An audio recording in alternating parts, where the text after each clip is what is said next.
Bir kuni Payg'ambarimiz alayhissalatu vassalamga xabar kelib qoldi.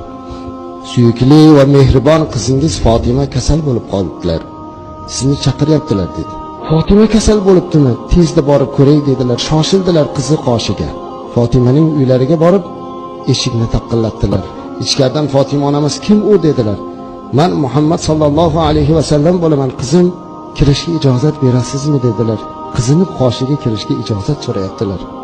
Ichkarida turgan Fatima onamiz hozir otajon ozgina kutib tursinlar dedi. Rasulimiz alayhisolatu vasallam kutib turdilar. Rasulimiz bir oz kutib turdilarda ikkinchi marta taqillatdilar. Yana ichkaridan kim dedilar. Men Rasululloh sallallohu alayhi vasallam bo'laman. Qizim sizni kasal deb ko'rgani kelgan edim. Ijozat bormi kirishga dedilar. Fatima onamiz ozgina kutib turing otajon dedilar. Yana bir muddat kutdilar. Endi 3-marta taqillatgandan keyin ijozat bo'lmasa qaytib ketishlari kerak. 3-marta taqillatdilar. Yana kim degan ovoz eshitildi. Men otangizman dedilar. Men Rasululloh sallallohu alayhi vasallam xotaman nabiyman. Kirishga ijozat berasizmi yo qaytib ketaymi dedilar. Ichkaridan hech qanday gap so'z bo'lmadi-da, Fatima onamizni o'qtin yig'laganlari eshitildi. Hayratlangan Rasululloh, "Qizim, nima bo'ldi? Nega yig'layapsiz?" dedilar. "Otajon, ey Rasulim, sizni kutkizib qo'ydim, uzr so'rayman.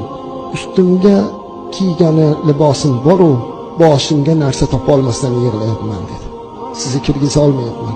Rasulullohning qizini yashash sharoitini bir ko'ring azizlar. Tasavvur qiling, butun dunyoda nurga to'ldirgan zotning qizlari uyda o'tirib ustilariga libos topib boshiga ro'mol topa olmayapti-ya. Rasulimiz "Mayli qizim, ruxsat bering, men kiray deb otangizman" dedilar. Ruxsat berdilar.